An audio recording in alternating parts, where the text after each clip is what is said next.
Well, to tell you what we can bet on is the exits or not. That's a decision point for those who live in the UK or British citizens to take as to what they call Brexit. It's a referendum or a vote that's taking place today. Well, with less than 24 hours to go, really. In fact, the day is today for the European Union referendum in the UK. Ghana's parliament has urged the UK not to leave the EU. Well, contributing to a statement made by the MP for Subing Isaac Essay on the lessons to be drawn from the debate on the referendum, Minority Leader Oseche Mensah Bonsu said the UK's exit will have major repercussions on employment and immigration. There are choices, and the choices that will be confronting the electorate have consequences for the economy of the UK. To stay in or not to stay in, both have significant effect on the economy. One, if they should vote for it to remain, there are quotas now being allocated to countries in respect of immigration or immigrants according to the strength of the economies. The UK now has overtaken France, so it is the second largest economy within the EU after Germany. Now, Germany has taken 1 million. What number should be given to UK? They are talking about 800,000. The thing to consider is whether or not that small island can accommodate 800,000 people. People are thinking about that. On the other side, the industries that will have to sell their produces to the European Union, if they exit, there will be ramifications, there will be repercussions, and there will be loss of jobs. So either way, there's a problem for the UK economy, which is why we have this cross-party support of the views, either for it or against it. On this occasion, there are free thinkers, and they are free to canvass support depending on what economy exists in their locality. So that is what is happening in the UK. And as the member has said, I think it's important that on matters that do not border on policy of parties, members should be allowed in this chamber to vote according to their conscience, to vote according to what their constituents tell them, and not always have the strong whip, as the Honorable Ahmed will want to contest, Mr. Speaker, threatening guillotine on those of them from either side who may disagree with the issue at stake. Meanwhile, the Majority Leader Alban Bagbin adds that Britain's exit will be catastrophic for its citizens who, he says, must vote to remain in the EU. Really very interesting, because the UK seems to be different from its own system, because the government of the UK is the parliament. It's not the executive, it's the parliament. And in theory, the majority leader of the parliament of the UK is the prime minister. He only keeps a representative there. And so the government of the UK is parliament. And that government, as we all know, can do and undo everything except change a man into a woman. Even these days, I'm sure they can do that. But here, we can't. We should commend the UK for this bold decision to debate this issue openly and allow members to express their opinions freely and, according to them, looking at the best interests of the nation.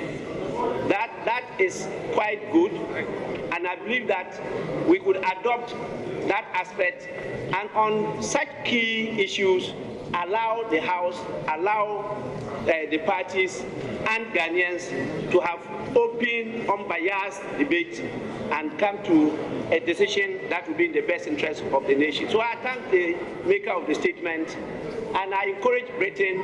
I hope whatever I say here doesn't matter, but I think that it will be in the best interest of the UK to be part of EU.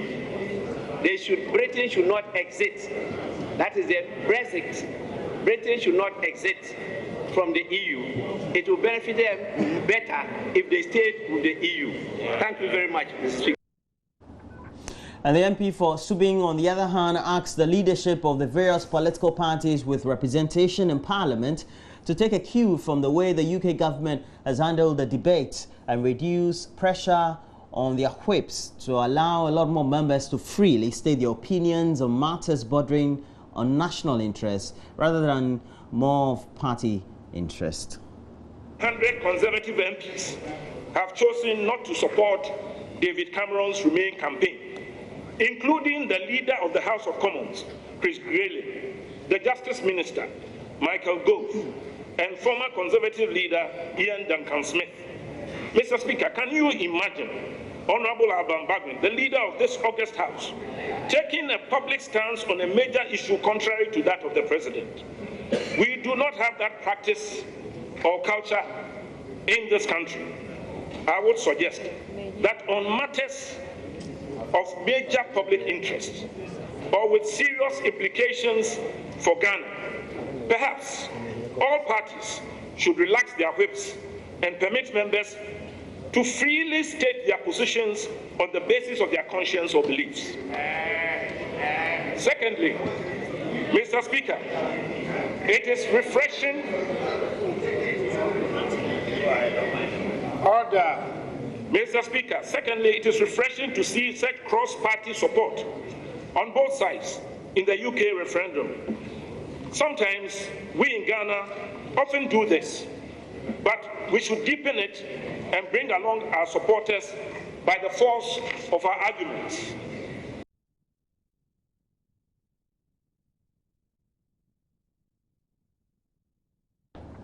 The opposition New Patriotic Party has directed its members of parliament to begin processes to cause a bipartisan probe into President Mahama's conduct in receiving the Ford as a gift, which has now become a controversy.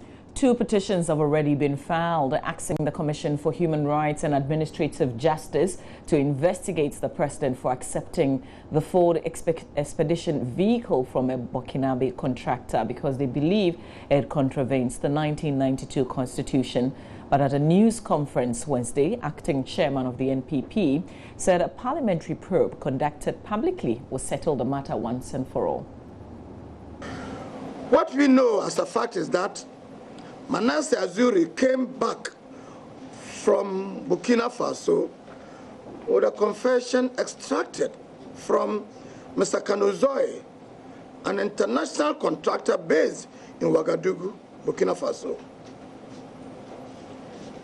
It was he, the alleged bribe giver himself, who, after being confronted by the evidence, dropped his denials, his first denials, and admitted to buying a brand new 4-wheel drive SUV as a gift to the President of the Republic of Ghana. Ladies and gentlemen, these are neither the words of the NPP nor the journalists who did the investigation. Our view is simple. This matter must be probed further to its logical conclusion. Let me emphasize, this matter must be probed further to its logical conclusion. That is the position of the New Patriotic Party. And the party also rejected responses given by the Communications Minister, Dr. Edward Omane Boama, and demanded that the president responds personally to the allegations. The president himself has not been able to deny any of the basic facts in this monumental scandal. That the Burkinabe contractor was first introduced to the then Vice President John Dramani Mahama after failed attempts by his Burkinabe company, Mrs. Umaru Kanozi Freres, to win a contract in Ghana through a competitive process. That it was only after having been introduced to His Excellency John Mahama by a go-between that Mr. Kanozi began winning contracts in Ghana.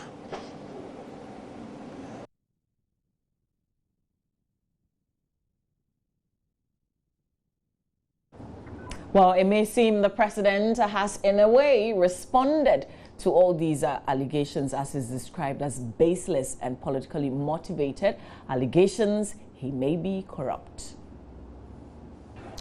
But when you have no message and you take to allegations of corruption, baseless, the Constitution prescribes what should be done if you believe a person is corrupt. I've been president of this country. If you believe I have indulged in corruption, you have the constitutional means to do what you want to do. But when you make baseless rumors and accusations, it won't win you the presidency. The people of Ghana are discerning, and I believe that come November 7th, they will make their decision.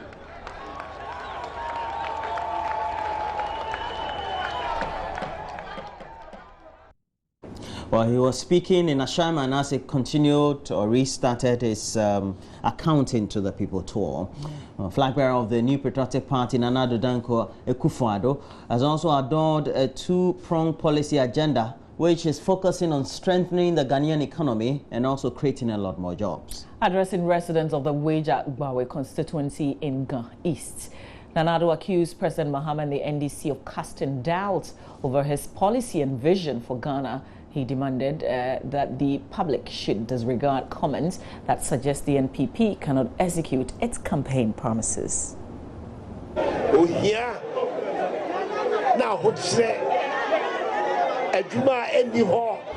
Poverty, hardship and unemployment has become the order of the day. This is due to the poor state of the Ghanaian economy and as a result of corruption. This will be my third time seeking your mandate on the ballot as President of Ghana. So vote for me. In 2000, when Kufuor promised the NHIS, Atamel said he was lying and that it was impossible to execute it. But today, we all know that we have the NHIS. When I also said that I would introduce the free SHS, Mahama said I couldn't do it. He even tried to execute it but failed. I'm promising you that when I come to power, I will execute the free SHS policy and all other promises that I'm assuring you now.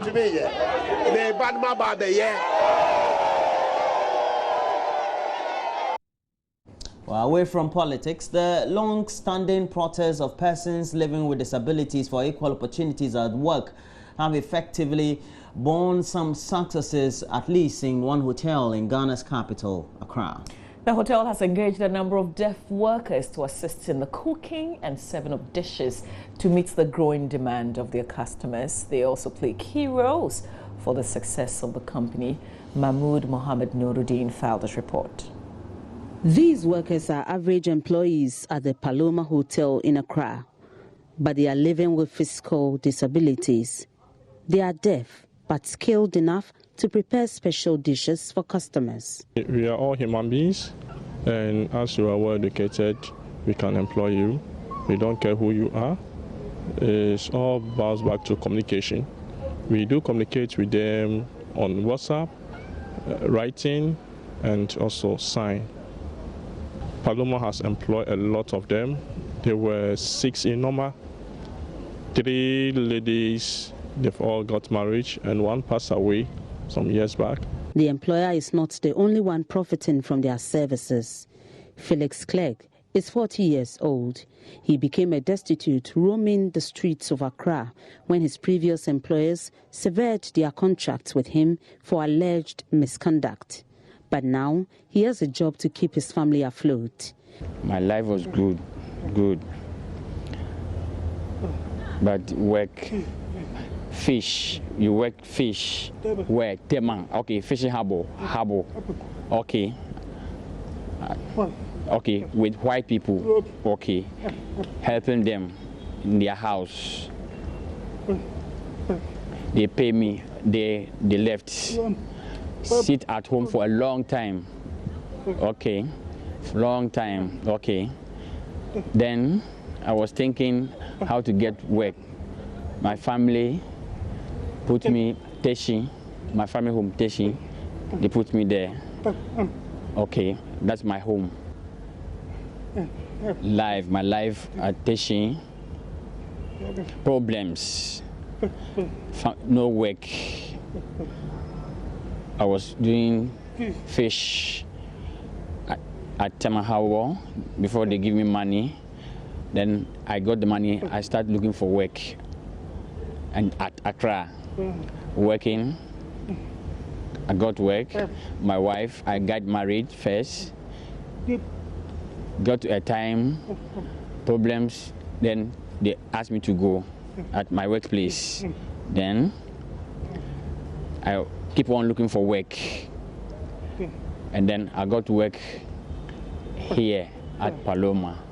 Felix Clegg is among the few lucky people with disabilities who have managed to secure employment.